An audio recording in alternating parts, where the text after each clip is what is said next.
Thanks, Gina. A City Council committee is getting an update on the city's emergency preparedness today. Mason Despatie joins us from the Emergency Operations Center. Mason, what are the city's biggest risks? Well, Jefferson, this being Calgary, a lot of them are dominated by weather events like tornadoes or flooding. There are some human ones, though, like a cyber attack as well. Now, these are considered high-risk events. There's 19 of them in total. When you look at the list as a whole, the city has 66 risks, and the reports being presented to the Emergency Management Committee today outlines all of them, along with how the city's ready for them.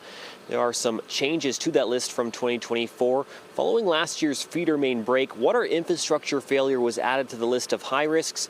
Flooding from the Elbow River was downgraded from high to low thanks to the construction of the Springbank Reservoir. An extreme drought was also downgraded from high to medium based on a reassessment of likelihood. Flooding of the Bow River, though, remains a top priority. The city continues to work on flood mitigation along the banks of the Bow, but an advocacy group we talked to says that isn't enough. The Calgary River Communities Action Group is calling for the province to speed up upstream mitigation. The group supports the proposed relocation of the Ghost Dam, but warns construction may not start until 2037, leaving communities like Bowness at risk. We're looking at least another decade before we have the expanded reservoir capacity upstream on the Bow to provide flood mitigation.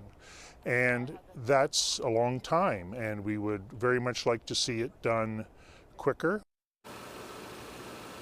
Jefferson, we take a look back at last year's emergencies. Between the Jasper wildfires and the feeder main break, the Emergency Operations Center was open for an unprecedented 76 days. Okay, thanks, Mason.